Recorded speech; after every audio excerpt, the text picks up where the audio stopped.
Hi guy, welcome back TV Spoilers. New Year's Eve in Genoa City should have been the kind of moment that seals a promise clean. Unmistakable turning point that convinces everyone a heart can finally move faster than caution. But for Victoria, that night became something far more revealing, a quiet mirror of her own contradictions. People were waiting for a sign, for a fateful pull toward Nate.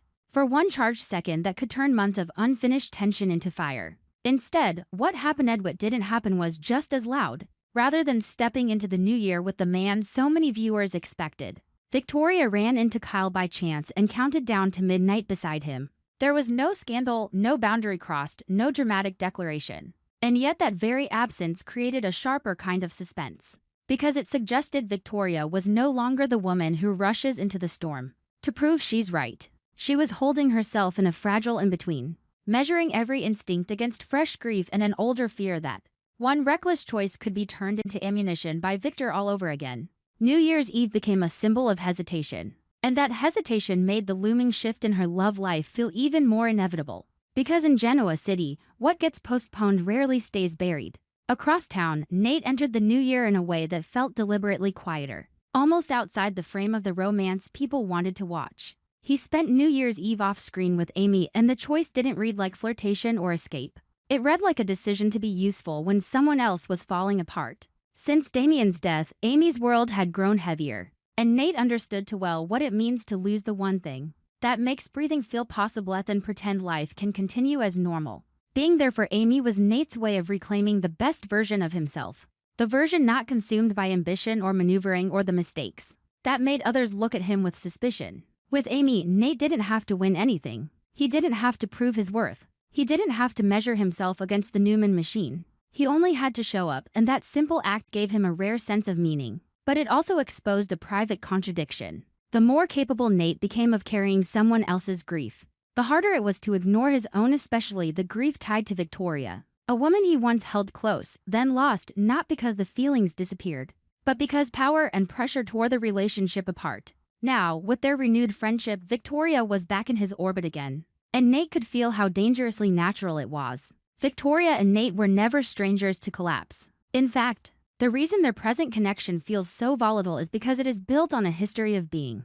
broken. Lately, they have found their way back to trust not through grand romantic gestures, but through the kind of quiet companionship that only matters when life turns dark. Nate was there when Victoria was grieving Cole, and his support didn't need performance to be real. For Victoria, someone who understands her in her worst hours has always mattered more than anyone who can charm her in her best. She has lived long enough to recognize the brutal daytime rule: characters rarely mourn for long before the story pushes them toward the next emotional entanglement. And Victoria, even if she hates admitting it, understands that rule in her own body. The longer she stays inside loss, the more she feels the illusion of control slipping away. So when Nate became a steady presence, calm, attentive, unafraid of her sadness, friendship began to look like a door that had been quietly unlatched. No one had to say anything. No one had to name it. But every conversation, every shared moment, every time one of them witnessed the other still standing despite damage, pulled them closer. The tension is that they are moving toward each other for the right reasons, and in Genoa City, that has never guaranteed safety. Because Genoa City runs on a merciless truth: relationships that are healed through friendship become the perfect fuel for disaster the moment crisis hits. That is exactly the atmosphere surrounding Victoria and Nate now. As long as life stays steady, Victoria can keep Nate filed under ally, keep the connection contained to avoid being dragged back into public judgment and private manipulation. Nate can remind himself that being close to Victoria is dangerous, because he has already learned what it costs to stand too near the Newman center of gravity. But a terrible crisis is being teased ahead. And a crisis is the one thing that dissolves boundaries faster than desire ever could. It strips away the careful rules, forces people to act before they can think, and releases emotions that have been locked down for months like a pressure valve snapping open. The path ahead does not point toward a gentle romance. It points toward a threshold moment on sudden, intimate eruption that could happen not because it was planned, but because both of them have been carrying too much for too long, and they have quietly become each other's shelter. What makes this story frightening is not whether they kiss. It is what the kiss would mean.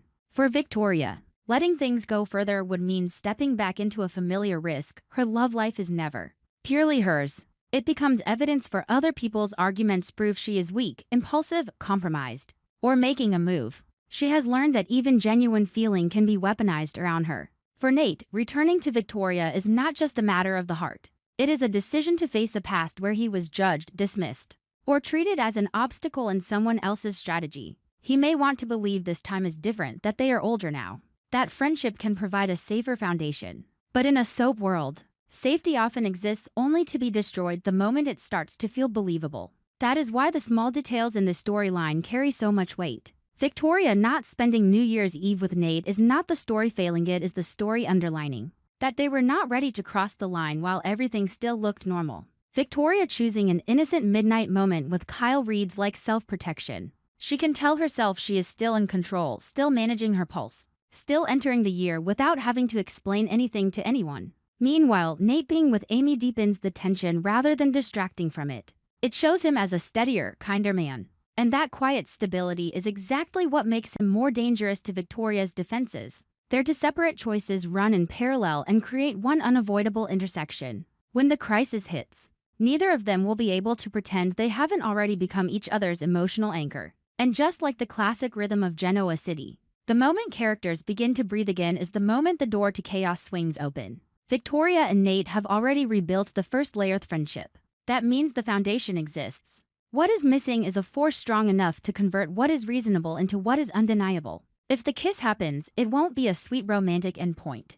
It will be a marker that makes it impossible for either of them to hide behind friendship ever again. After a kiss, they can't pretend it was nothing. After a kiss, the people around them will start watching, reading, suspecting, and most dangerously using. In Victoria's world, love has never been entirely private. It is always a battlefield shaped by eyes, whispers, influence, and consequences that appear already calculated. And that is where the real shock begins to hover, rumors of an upcoming announcement.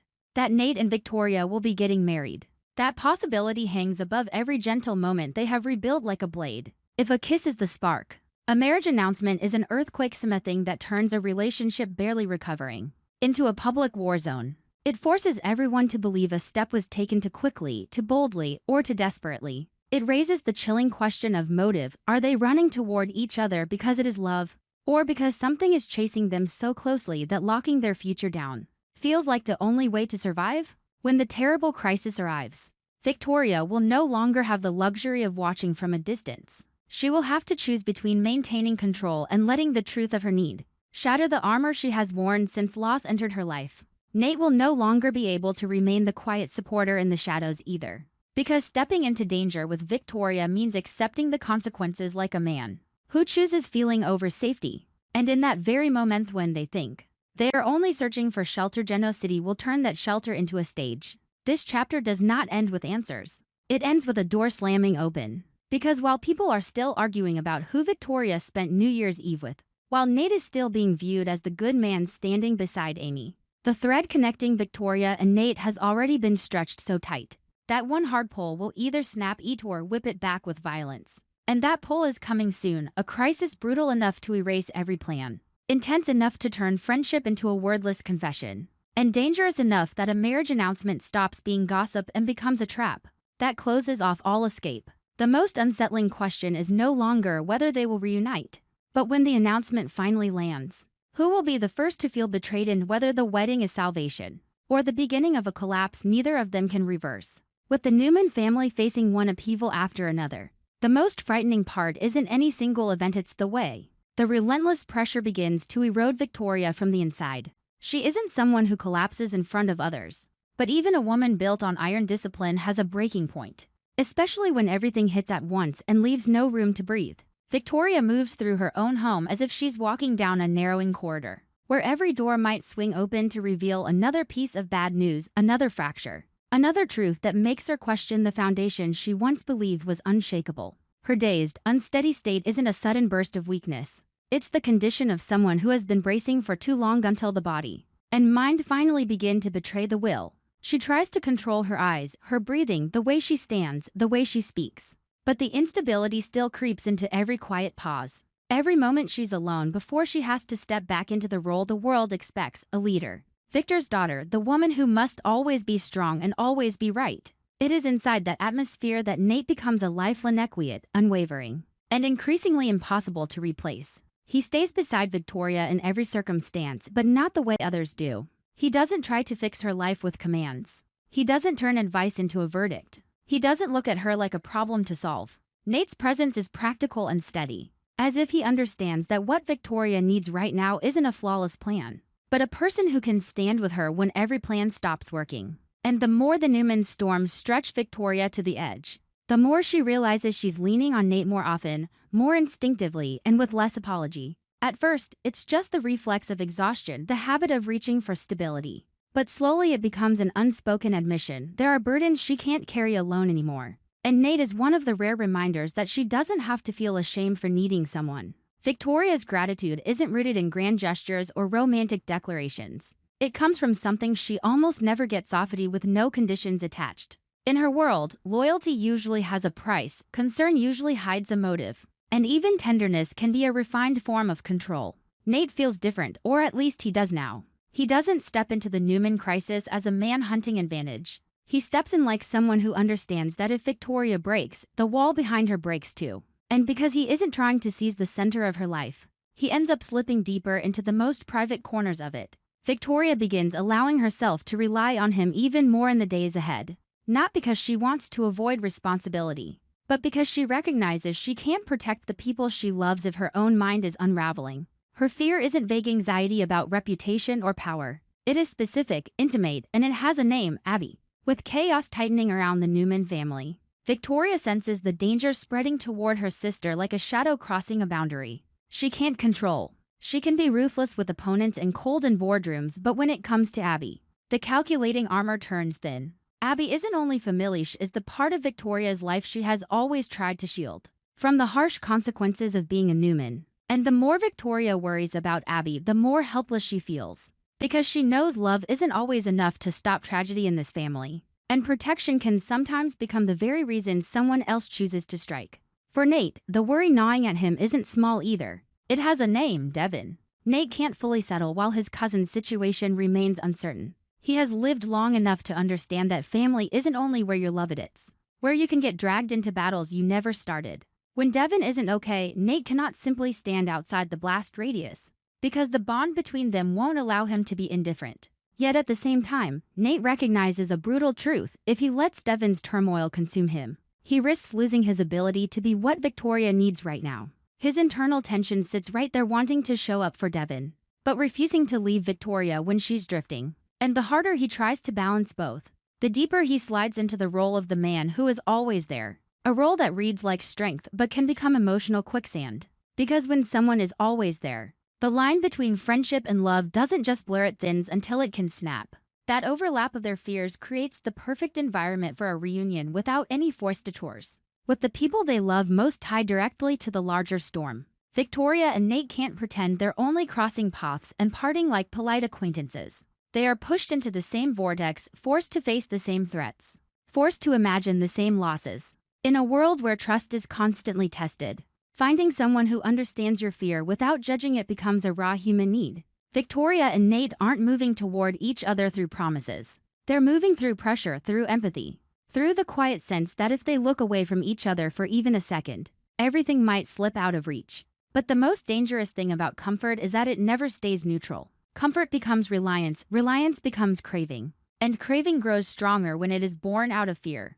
Victoria can tell herself she only needs Nate as a steady friend during a difficult time. Nate can tell himself he is simply doing the right thing. Yet the steady march of crisis wears down those explanations. Because once someone has leaned on you again and again, they begin to reach for you even before the storm arrives. Victoria starts expecting Nate's presence as a way to steady her heartbeat. Nate begins measuring Victoria's condition not only with logic, but with feeling, as if her peace has become his personal responsibility. And when they reach that point, intimacy stops being a question of should and becomes a question of when. The most charged moments rarely arrive with explosions. They arrive in the silence after a phone call, the heavy pause after new information lands, the weight that settles between two people when neither of them knows what to say. In moments like that, Victoria and Nate will find each other almost by instinct.